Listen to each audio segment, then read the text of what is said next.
I met Yvonne, a woman in her mid-70s, at the hospice office.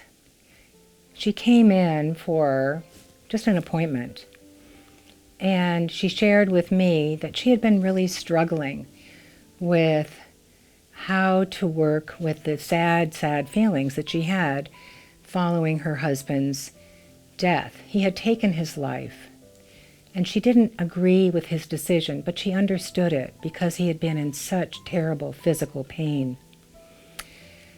When I listened to Yvonne, I realized that no one knew her story. She said to me, "I really love my church, but it's very hard for me to go to services now. I kind of feel that people will judge me. So what I do is that I go when the church is empty, and I just sit there every day for about an hour. I light a candle and I pray." I looked at her and I just said, "What a wonderful practice you've just told me." And she smiled as though somebody else understood.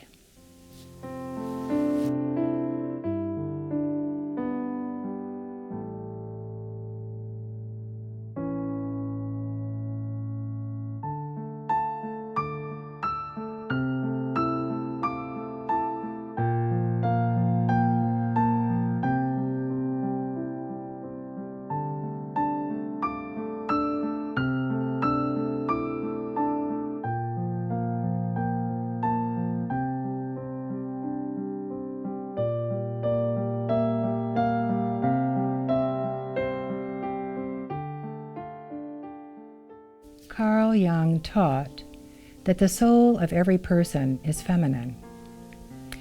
The soul speaks in a different language. We see dreams, parables, myths, and rituals as ways that the soul communicates different messages. As a professional social worker, I was not prepared to know how to work with many of these dimensions of the feminine and grief, especially this transcendent modality. But I learned from my patients and from the families and from the bereaved.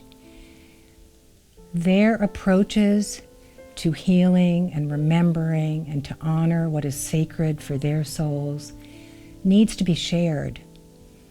And it invites us to examine how are our souls nurtured so that we can stay current and available to continue to hear these powerful, transforming stories. Look at the different rituals that we have around the world. We have the Day of the Dead, El Día de los Muertos, in Mexico, where altars are prepared.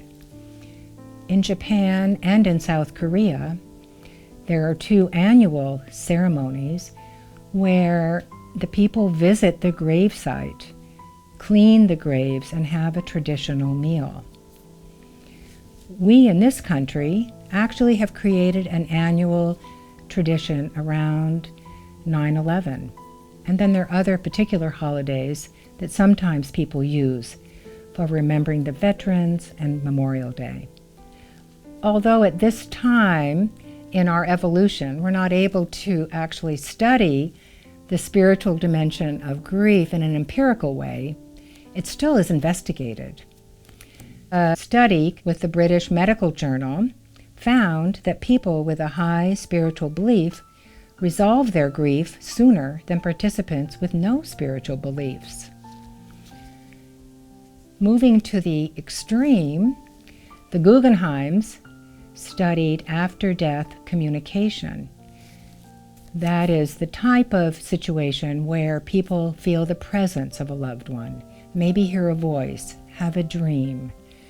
Perhaps they receive a phone call. They conducted over 2,000 interviews, and in general, each person found something uplifting or beneficial from these experiences. As care providers, don't shy away from venturing in to the world of spirituality. To begin with, examine your own ways of honoring and remembering and finding any kind of spiritual dimension you have in your grief process. What touches your soul each year? If you are open to otherworldly connections, or even if you're skeptical, I really encourage you to believe the stories you hear from your clients, your patients, your friends and family. They just need to be listened to and understood. So this is a beautiful journey that I really encourage you to dive a little deeper into.